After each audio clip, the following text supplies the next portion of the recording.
ವೇದಾಂತ್, ರೇಸಲ್ಲಿ ಯಾವಾಗ್ಲೂ ನೀವೇ ಫಸ್ಟ್ ಅಂತ ಚಾಲೆಂಜ್ ತಗೊಂಡಿರೋ ಹಾಗಿದೆ.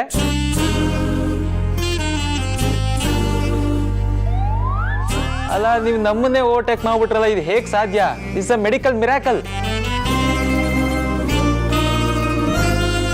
ಅಗ್ರಜ, ಮದುವೆ ವಿಚಾರದಲ್ಲಿ ನಾನ್ ಸೀನಿಯರ್ ಕಣೋ. ಏನೋ ನಿನ್ ಕತೆ? ನಮ್ ಜೋಡಿ ಅಂದ್ರೆ ಏನ್ ತಮಾಷೆನಾ? ಅಣ್ಣ, ಇದು ಮೋಸ. ಫಸ್ಟ್ ಡೆಲಿವರಿ ನಂದಾಗಬೇಕು. ಇನ್ಫ್ಲೂಯೆನ್ಸ್ ಮಾಡಿಸಿ ಫಸ್ಟ್ ಡೇಟ್ ಅವಳಿಗೆ ಕೊಡ್ಸ್ಬೇಡ ನೀನು. ಅದಕ್ಕೆ ನಮ್ಮ ಪಾಪು ನಿಮ್ಮ ಪಾಪುಗಿಂತ ನೆಕ್ಸ್ಟ್ ಜನ್ರೇಷನ್ನು ಸ್ವಲ್ಪ ಸ್ಪೀಡ್ ಜಾಸ್ತಿ. ಹೇಳಕ್ಕಾಗಲ್ಲ ಯಾರು ಮೊದಲು ಬರ್ತಾರೆ ಅಂತ. ಅಮೂಲ್ಯ, ಇವರೆಲ್ಲರೂ ಸೇರಿ ನನ್ನ ಕಾಲು ಎಳಿತಿದ್ದಾರೆ ಅಂತ ನೀನು ಇವ್ರಗಳ ಜೊತೆ ಸೇರ್ಕೊಂಡು ನನಗೆ ಇರ್ಸು ಮುರ್ಸು ಮಾಡ್ತಿದ್ಯಾ? ಹಲೋ ಬಾಸ್, ನಾನು ನಿಮ್ಮ ಹೆಂಡತಿ ಮಾತ್ರ, ನಾನು ನಿಮ್ಮ ಪಾರ್ಟಿ ಅಲ್ಲ. ನೀವು ಯಾವಾಗಲೂ ಹೇಳ್ತಿರ್ತೀರಲ್ಲ ನಾನು ಆಪೋಸಿಷನ್ ಪಾರ್ಟಿ ಅಂತ. ನಮಗೂ ಅಪೋಸಿಷನ್ ಇಷ್ಟ. ಮಾತಾಡೋದನ್ನ ನಿನಗೆ ಹೇಳ್ಕೊಡ್ಬೇಕಾ? ಬಟ್ ನೀನು ಈ ಥರ ಬಂದು ನನಗೂ ಶಾಕ್ ಕೊಟ್ಬಿಟ್ಟೆ. ಸುಮ್ಮನೆ ಇರಿ, ಏನೇನೋ ಮಾತಾಡಬೇಡಿ.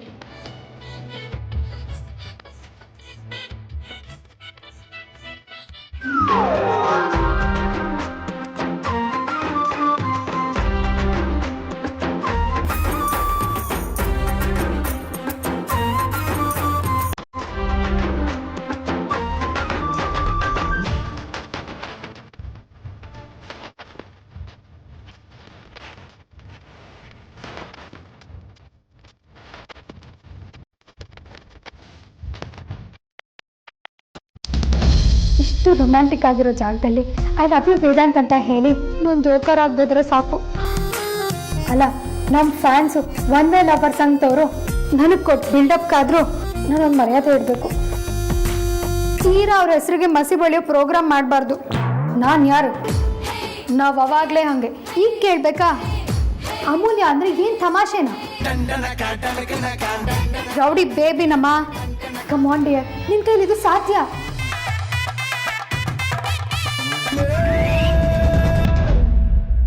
ನೋಡು ಹೇಗೆ ಬರ್ತಿದ್ದಾನೆ ಅಂತ. ಅರಸಿಕ ಅನ್ರೊಮ್ಯಾಂಟಿಕ್ ಫೆಲ್ಲೋ.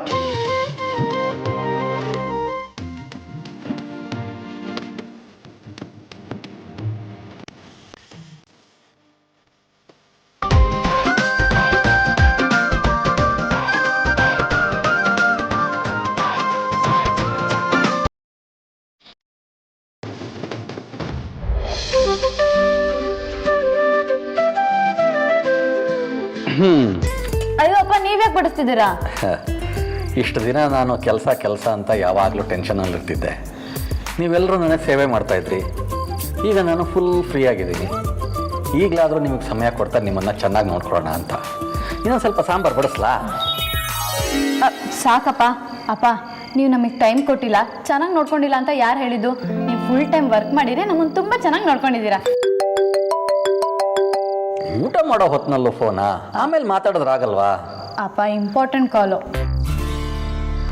ಹಲೋ, ಹೌದಾ? ತುಂಬ ಥ್ಯಾಂಕ್ಸ್. ಯಾರ್ದಮ್ಮ ಫೋನು? ರಾಜನ್ ಕೆಲ್ಸಕ್ಕೆ ಸಂಬಂಧಪಟ್ಟಿದ್ದಪ್ಪ. ರಾಜನ್ ಕೆಲ್ಸಕ್ಕೆ ಸಂಬಂಧಪಟ್ಟಿದ್ದ? ಆ ವಿಚಾರವಾಗಿ ನಿನ್ನ ಫೋನ್ಗೆ ಯಾಕಮ್ಮ ಕಾಲ್ ಬರುತ್ತೆ? ಆದಿ ಅದಕ್ಕೆ ಹೆಲ್ಪ್ ಮಾಡ್ತಿದ್ದಾರೆ. ರಾಜಂಗೆ ಇನ್ನೂ ಈ ವಿಚಾರ ಗೊತ್ತಿಲ್ಲ. ಅದಕ್ಕೆ ನಾನು ವಿಷಯ ಹೇಳಿದ್ದೆ. ಅಂದರೆ ನೀವು ಮತ್ತೆ ಆದ್ಯ ಸೇರಿಕೊಂಡು ಅವನಿಗೆ ಇನ್ನೊಂದು ಕೆಲಸ ಕೊಡಿಸೋ ಪ್ರಯತ್ನ ಮಾಡ್ತಾ ಇದ್ದೀರಾ ಅಂದಾಯ್ತು. ಅಪ್ಪ, ಅವರಿಗೆ ನಮ್ಮ ಹೆಲ್ಪ್ ಏನು ಬೇಡ. ಆದರೆ ಈ ಕೊರೋನಾ ಟೈಮಲ್ಲಿ ಎಲ್ಲ ಕೆಲಸ ಕಳ್ಕೊಂಡಿರೋ ಸುದ್ದಿನೇ ಬರ್ತಾ ಇದೆ. ಅದನ್ನೇ ಅದಕ್ಕೆಗೂ ಹೇಳಿದ್ದೆ. ಅವರು ಗೊತ್ತಿರೋರಿಗೆಲ್ಲ ಕಾಂಟ್ಯಾಕ್ಟ್ ಮಾಡಿ ವಿಚಾರಿಸ್ತಿದಾರಂತಪ್ಪ. ಒಳ್ಳೇದಮ್ಮ, ಒಳ್ಳೆ ಕೆಲಸ ಮಾಡೋದಕ್ಕೆ ಯಾವಾಗಲೂ ಹಿಂದೆ ಮುಂದೆ ನೋಡಬಾರ್ದು. ನೀನು ಸರಿಯಾದ ಕೆಲಸನೇ ಮಾಡ್ತಾ ಇದೀಯಾ. ಪಾಪ ಅಲ್ವಾ ಅಪ್ಪ, ರಾಜ ಎಲ್ಲರಿಂದ ದೂರ ಆಗಿದ್ದಾರೆ. ಈಗ ಅವ್ರಿಗೆ ನಾವೇ ಫ್ಯಾಮಿಲಿ. ಅದಕ್ಕೆ ನನ್ನ ಕೈಲಾಗಿದ್ದ ಅಳಿಲ್ ಸೇವೆ ಮಾಡ್ತಿದ್ದೀನಪ್ಪ. ಹಾಂ, ಆದರೆ ಎಷ್ಟೇ ದೂರ ಆದರೂ ಕರಳು ಸಂಬಂಧ ಬಿಟ್ಟು ಹೋಗೋದಿಲ್ಲ ಕಂದ. ಅದಕ್ಕೆ ಆದ್ಯನೂ ಅಷ್ಟೇ ಮುತುವರ್ಜಿ ವಹಿಸ್ತಾ ಇರೋದು. ಎಲ್ಲದಕ್ಕೂ ಒಂದು ಅಂತ್ಯ ಅಂತ ಇದ್ದೇ ಇರುತ್ತೆ ಅಲ್ವಾ? ಅವನಿಗೂ ಒಂದು ಒಳ್ಳೆ ಸಮಯ ಬಂದೇ ಬರುತ್ತೆ ಬಿಡು.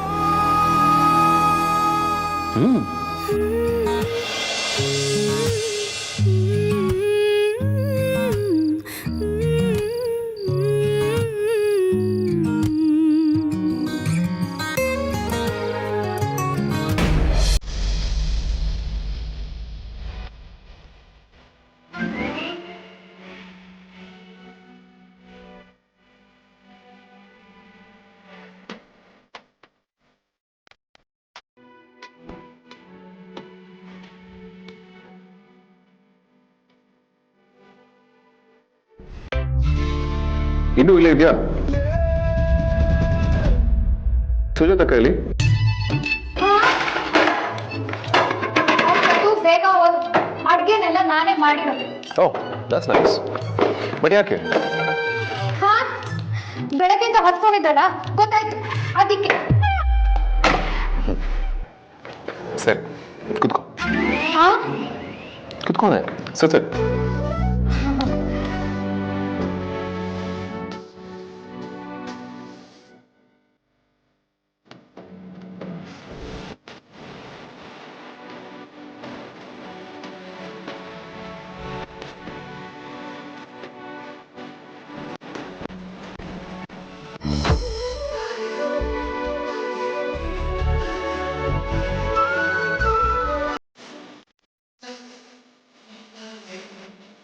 ನಾನು ನಿಮ್ಮನ್ನೇನೋ ಕೇಳಬೇಕು. ಹೇಳು. ಕೇಳಬೇಡ, ಬಿಡಬೇಡ. ಡೈರೆಕ್ಟಾಗಿ ಮ್ಯಾಟ್ರ್ ಬಂದರೆ ಫ್ಲಾಪ್ ಆಗೋ ಚಾನ್ಸಸ್ ಇದೆ. ನಿಧಾನಕ್ಕೆ ಪಿಟ್ಕೆ ಹಾಕ್ತೀನಿ.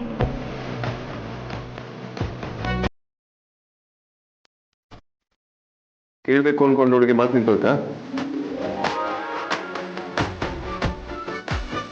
ಇಲ್ಲ, ಕೇಳ್ತೀನಿ. ಮತ್ತೆ ಕೇಳೋದಕ್ಕೆ ನೋಡ್ತಾ ನೋಡ್ತೀಯಾ? ಇಲ್ಲ ಇಲ್ಲ, ಈಗಲೇ ಕೇಳ್ತೀನಿ. ಮತ್ತೆ ಕೇಳಿ ಸಾಯಿ. ಏ ಹೋಗಪ್ಪ, ಹಿಂಗೆ ಹೇಳಿದ್ರೆ ಕೇಳೋಕ್ಕಾಗಲ್ಲ. ಸರಿ ಕೇಳಿ. ನಾನಿವತ್ತು ಹೇಗೆ ಕಾಣಿಸ್ತಾ ಇದ್ದೀನಿ? ಅಪ್ಸರೆ ತರ ಕಾಣಿಸ್ತಿದ್ಯಾ? ಅಪ್ಸರೆ ತರ ಕಾಣಿಸ್ತಿದ್ಯಾ? ಅಪ್ಸರೆ ತರ ಕಾಣಿಸ್ತಿದ್ಯಾ?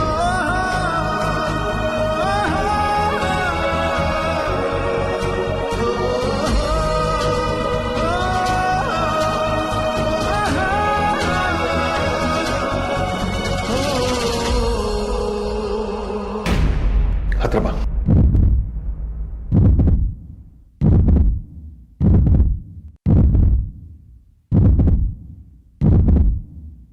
ಮೈಗೆ ಹುಷಾರಿದೆ ತಾನೆ?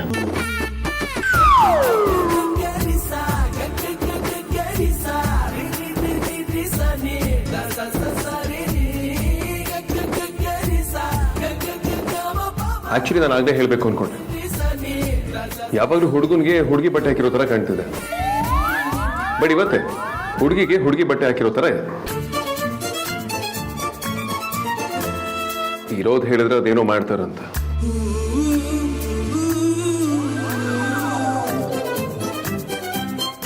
ಹುರ್ಕೋಬೇಡ, ಅನ್ನ ಬಡಿಸು.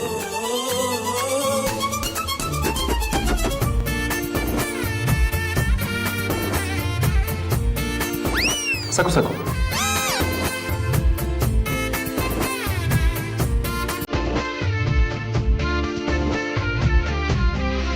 ದಾಲ್ ಹಾಕು.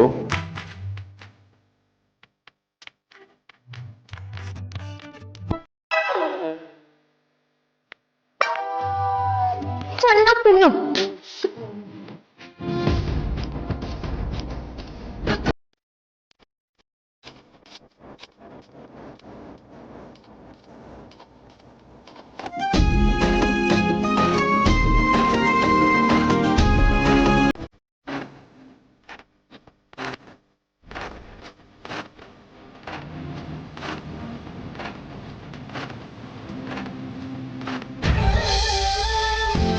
ಅಮ್ಮ, ಅವನು ಅದೆಷ್ಟು ಆಡ್ತಾನೋ ಆಡ್ಲಿ, ಹೇಗಿದ್ರು ಅವ್ನ ಮನಸ್ಸಲ್ಲಿ ನೀನಿದ್ಯಾ ಅಂತ ನಿನಗೆ ಗೊತ್ತಲ್ವಾ?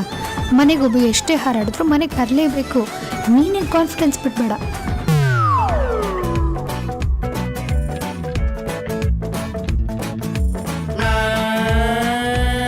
ಅದ್ಯಾಕೆ ಹಾಕೋತಿದ್ಯಾ? ಊಟ ಮಾಡಲ್ವಾ? ಇಷ್ಟೊತ್ತಾದ್ಮೇಲೆ ಅದನ್ನ ಕೇಳಬೇಕು ಅನ್ಸಲ್ವಾ? ನಾನು ಮಾಡಲ್ಲ. ಹಸುವಾದ್ರೆ ಎದುರುಗಡೆ ಇರೋರನ್ನೇ ಬಿಡೋದಿಲ್ಲ. ಅವಳು ಮುಳು ತಿಂದಿರ್ತೀಯ, ಅದಕ್ಕೆ ಹಸುವಾಗಿರಲ್ಲ. ಊಟ ಮಾಡ್ಬಿಡ ಬಿಡು. Good night. ನಾನು ಆಗಿ ನಿನ್ನ ಹತ್ರ ಮಾತಾಡ್ಬೇಕು ಅನ್ನಲ್ವಾ? ಬಾ ಕೂತ್ಕೋ. ನಾನು ಯಾರು ಅಂತ ಗೊತ್ತು ತಾನೆ, ಹೀಗೆಲ್ಲ ಮಾತಾಡಿದ್ರು ಅಷ್ಟೇ. ಆಯ್ತು, ನಾನು ಆಗ ನಿಮ್ಮ ಹತ್ರ ಮಾತಾಡ್ಬೇಕು ಅನ್ನಲ್ಲ.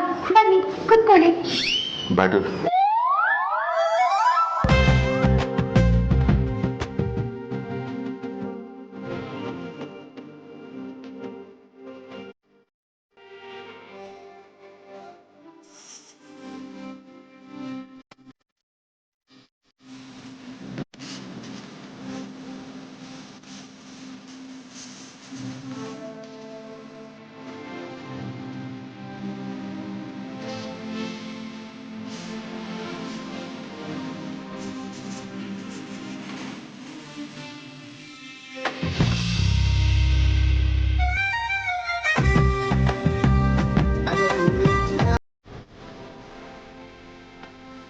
ನಿಮ್ಗೆ ಇಷ್ಟ ಅಂತ ನಾನೇ ಮಾಡ್ತೆ. ಪೂರ್ತಿ ಹೋಮ್ ಮೇಡು, ಯಾವ ರೆಡಿಮೇಡ್ ಪೌಡರ್ ಕೂಡ ಯೂಸ್ ಮಾಡಿಲ್ಲ. ಟೇಸ್ಟ್ ಮಾಡಿ.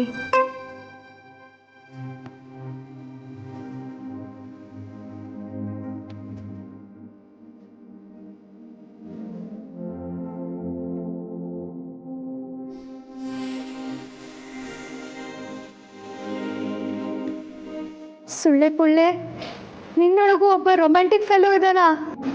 ನೀನೇ ನನಗೆ ತಿನ್ಸೋಕ್ ಬರ್ತಿದ್ಯಾ? ಕೊಬ್ಬು ಕರೆಕ್ಟ್ ಅಲ್ಲ, ದೇವ್ರ ದೊಡ್ಡನು.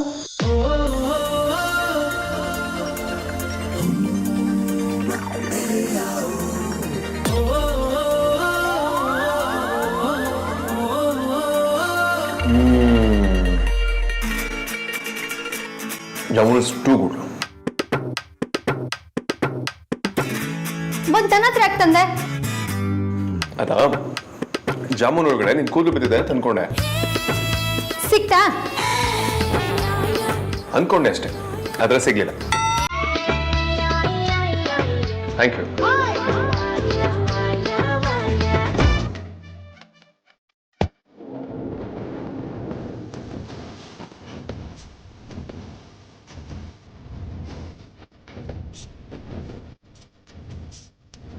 ಈ ಬಾಯ್ ಹಿಂಗ್ ಬರ್ತಿದೆ ಅಂದ್ರೆ ಬಾಯ್ ಬಿಟ್ರೆ ನಿಮ್ ವಂಶ ವೃಕ್ಷನ ಬೀದಿಗೆ ಬಂದ್ಬಿಡುತ್ತೆ.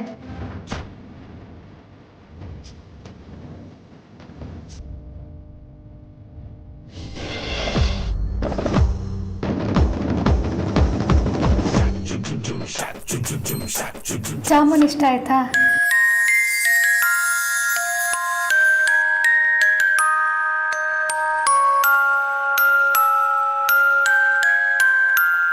ಇದೊಳ್ಳೆ ಕತೆ ಆಯ್ತಲ್ಲ.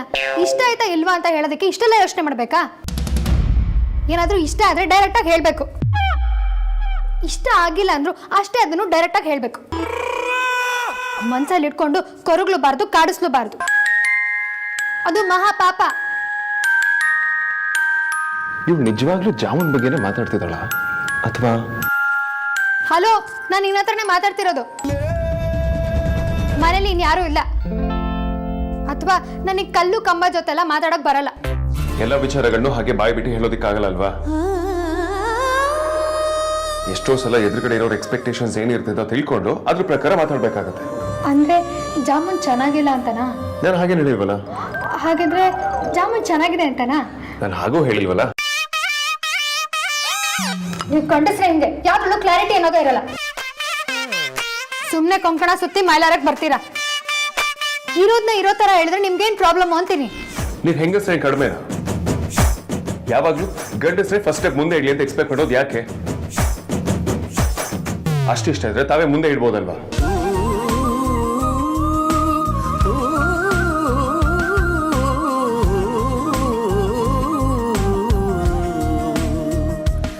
ಇವ್ನು ಈಗಲೂ ಜಾಮೂನ್ ಬಗ್ಗೆನೇ ಮಾತಾಡ್ತಿದ್ದಾನ ಅಥವಾ? ಕೆಲವು ಗಂಡಸರು ಪರ್ಸನಾಲಿಟೀಸೇ ಬೇರೆ, ಎಲ್ಲದನ್ನು ಮಾತಾಡಿ ಹೇಳೋದಿಕ್ ಆಗಲ್ಲ. ಕೆಲವರು ಕಣ್ಣಲ್ಲಿ ಎಕ್ಸ್ಪ್ರೆಸ್ ಮಾಡ್ತಾರೆ. ಅದನ್ನ ಅರ್ಥ ಮಾಡ್ಕೊಳ್ಳೋ ಸಾಮರ್ಥ್ಯ ಹೆಂಗಸರಿಗೆ ಇರ್ಬೇಕಾಗುತ್ತೆ. ಎಲ್ಲಾ ವಿಚಾರದಲ್ಲೂ ತಾವೇ ಬೇರೆ, ತಮ್ಮ ರೂಟೇ ಬೇರೆ ಅಂತ ನಡ್ಕೊಳ್ಳೋದು ಸರಿಯಲ್ಲ. ಸಮಾಜ, ಸಂದರ್ಭ ಅಂತ ಎಲ್ಲರ ತರ ನಡ್ಕೊಳ್ಬೇಕಾಗತ್ತೆ. ಮನ್ಸಲ್ಲಿರೋ ಮಾತನ್ನ ಡೈರೆಕ್ಟ್ ಆಗಿ ಹೇಳ್ದೆ ಇದ್ರೆ ಆಮೇಲೆ ದೇವ್ರ ಹತ್ರ ನಿಂತ್ಕೊಂಡೆಲ್ಲ ಹೇಳ್ಕೊಬೇಕಾಗತ್ತಷ್ಟೇ. ನಾನು ಅಟ್ಲೀಸ್ಟ್ ನನ್ನ ಮನಸ್ಸಿನ ಮಾತನ್ನ ದೇವ್ರ ಹತ್ರನಾದ್ರೂ ಹೇಳ್ಕೊಂಡೆ. ನಿಂತರ ಡ್ರೆಸ್ಸಿಂಗ್ ಟೇಬಲ್ ಹತ್ರ ಮುಚ್ಚಿಡ್ಲಿವಲ್ಲ.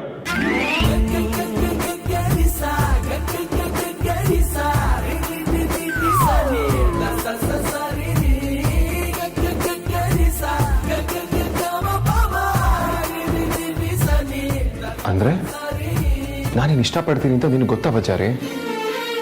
ನಾನು ನಿನ್ನ ಇಷ್ಟಪಡ್ತೀನಿ ಅಂತ ನಿನಗೂ ಗೊತ್ತಾ ಸುಳ್ಳೆ ಪುಳ್ಳೆ?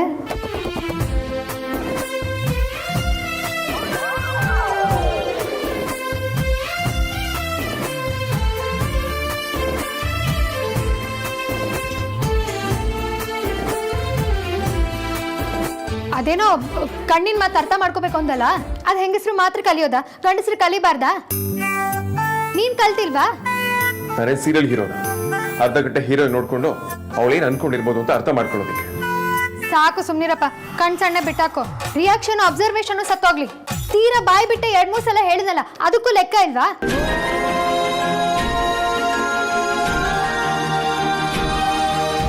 ಇವತ್ತು ನೀನು ನನಗೆ ಇದನ್ನ ಹೇಳಲೇಬೇಕು.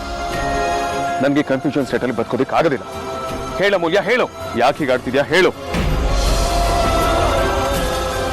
ಯಾಕೆ ಅಂದ್ರೆ ಐ ಲವ್ ಯು, ಯಾಕೆ ಅಂದ್ರೆ ಐ ಲವ್ ಯು, ಯಾಕೆ ಅಂದ್ರೆ ಐ ಲವ್ ಯು. ಪ್ರೀತಿ ಮಾತು ನೂರಾರು ಸಾರಿ ಆಡಿ ನೀನೇನೆ ಜೀವ ಎಂದು ನೂರಾರು ಆಣೆ ಮಾಡಿ ಕಾರಣವೇ ಹೇಳದೆ ಏಕೆ ನನ್ನ ಬಿಟ್ಟು ಹೋದೆ.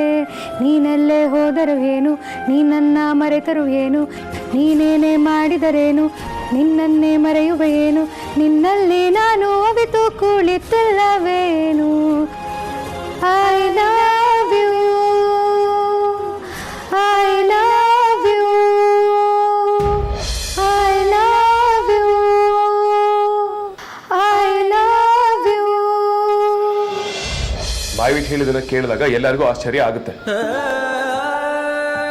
ಅದು ನಿಜ ಅಂತ ಇನ್ನೊಂದ್ಸಲ ಕೇಳಿದಾಗ ಕ್ಲಾರಿಟಿ ಕೊಡದೆ ಓಡೋದ್ರೆ ಅದಕ್ಕೆ ಯಾರೇನ್ ಮಾಡಕ್ಕಾಗುತ್ತೆ?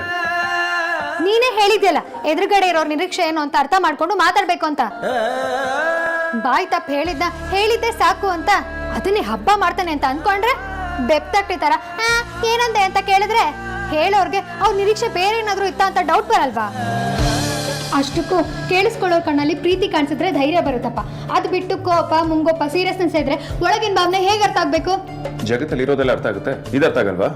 ಇಷ್ಟೆಲ್ಲ ಆದ್ರೂ ಬಾಯ್ ಬಿಟ್ಟು ಹೇಳಕ್ ಆಗಲ್ಲ ಅಂದ್ರೆ ಈಗ್ಲೂ ನೀನ್ ಸೋಲೋಪೋದಕ್ಕೆ ರೆಡಿ ಇಲ್ಲ ಅಂತ ಅಷ್ಟೇ.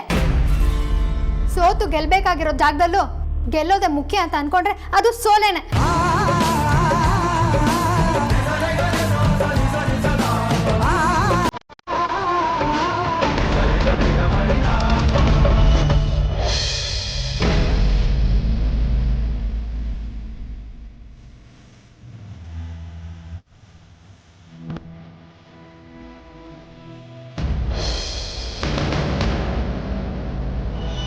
ಬಸ್ ನಾನು ಆ ಥರ ಹುಡುಗಿ ಅಲ್ಲ.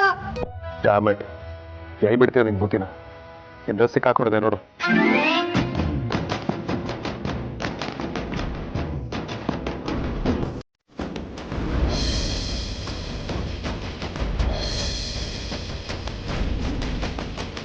ಬಾಸ್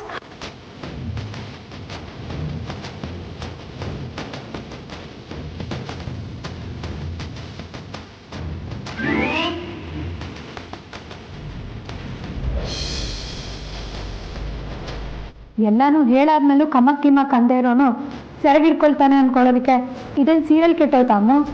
ಸಿಕ್ಕಾಕೊಂಡಿರುತ್ತೆ, ಬಿಡಿಸ್ಕೊ.